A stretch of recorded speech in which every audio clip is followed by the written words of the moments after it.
मेरी सिलेक्शन हो गई है। अब्दुल वहीद है और मैं 13 साल पहले मैं वकार ज़का के शो में गया था, रियलिटी शो जो उनका था लिविंग ऑन दी एज, उसमें गया था। उसके बाद तकरीबन 11 साल से मैं ये पार्किंग का काम कर रहा हूँ।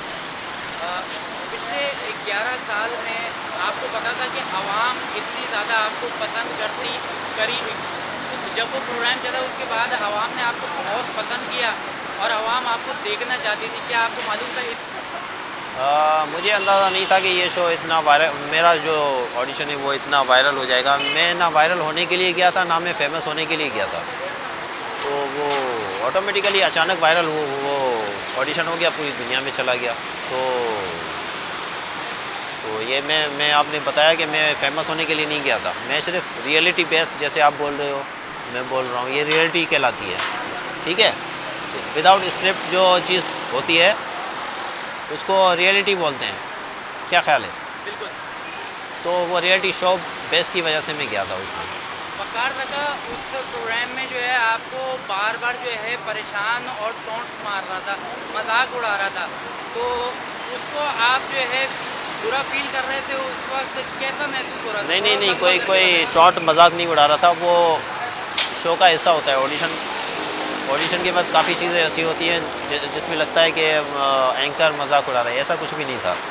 अच्छा, जब वकार ज़का ने आपको कहा था कि जो है बोतल पिएं और जिम्नास्टिक करें, तो वो काम किस हद तक मुश्किल था? क्या उस चैलेंज के लिए आप पहले से तैयार थे? अब वो पुरानी बातें मैं क्या करूं, मैंने बोला आपको कि वो माजी का हिस्सा है, तो मैं उस पर क्या बात करूं आपसे। जब आप उस शो में गए थे तो वकार ज़का ने एक बात की थी कि आप सेलेक्ट हो गए हैं, हाँ, जो आपको समझ में नहीं आई थी। मगर मुझे यकीन नहीं आ रहा कि मेरी सिलेक्शन हो गई है या नहीं हुई है। वे कौन है यार तुम? तो उस बारे में क्या कहेंगे कि वही चीज़ आपकी वायरल हुई है, क्या मैं सेलेक्ट हो गई हूँ? बार बार आप क्यों पूछ रहे थे? वो एक नेचुरल रिएक्शन था। उसमें काफ़ी लोग तो थे, 20-25 साल के यंगस्टर्स थे, मैं था 32 ईयर्स का उस वक्त। तो ये एक रिएक्शन था कि भाई मैं इतना यंग नहीं हूँ, तो शायद मुझे वो सिलेक्ट ना करे, तो वो एक नेचुरल रिएक्शन था। मुझे यकीन ही नहीं हो रहा। यकीन अगर जान के कर रहे हैं ना यार, नहीं, आई एम मैं सच्चा आदमी हूँ। मुझे यकीन नहीं हो रहा कि मेरी सिलेक्शन हो सकती है या आप मुझे कर सकते हो। अच्छा, शादी आपकी हो गई है? नहीं, अनमेरिड। अच्छा, उस शो में आपने बताया था कि आपकी मंगनी हो गई है, बस ये है कि मंगनी हो गई है मेरी। तो अभी आप जो है आगे शादी करने का इरादा रखते हैं या नहीं रखते? वो नसीब की बात होती है। मैं इस टॉपिक पे ज़्यादा बात करूँगा नहीं, वो नसीब की बात होती है शादी बस। के टॉपिक पे आप बात नहीं करते? हाँ, उस पर मैं बात नहीं करूँगा, बाकी वो नसीब की बात होती है, ऊपर से लिखा होता है। अच्छा, ये दाढ़ी आपकी काली थी, इसके बारे में थोड़ा सा बताएं आप। मेरी दाढ़ी जो है वो शुरू से ही वाइट रही है। यंग ज़माने से भी जल्दी वाइट हो गए थे, तो शुरू से वाइट रही है। वो भी मैंने कलर किया था। अच्छा, आप जो है कह रहे हैं कि मैं वक्त के साथ साथ चेंज हो गया हूँ, जो उस शो में आपका देखा गया और अब तब्दील हुए हैं, तो आप इस बारे में थोड़ा सा बताएं कि बचपन में भी चुलबुले थे?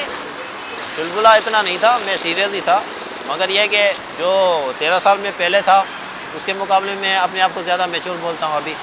आवाम का कितना शुक्रिया अदा करना चाहेंगे और आगे अगर इस तरीके का रियलिटी शो आपको ऑफर होता है तो वो करना चाहेंगे? थोड़ा सा मैं आपको बोल चुका हूँ कि अगर कोई मैसेज टाइप कोई एक आध दिन के लिए कोई है रियलिटी शो टॉकिंग के हिसाब से, तो एक आध दिन के लिए हो सकता है, बाकी लॉन्ग कमिटमेंट में नहीं कर सकता। आवाम ने आपको बहुत पसंद किया, आवाम का किस हद तक शुक्रिया अदा करना चाहेंगे? आवाम का बहुत क्या- शुक्रिया। आवाम ने बहुत मोहब्बत दी है, पूरे दुनिया से, पूरे मुल्क से मैसेजेस आ रहे हैं, तो सबका बहुत शुक्रिया और प्यार सबके लिए मेरा।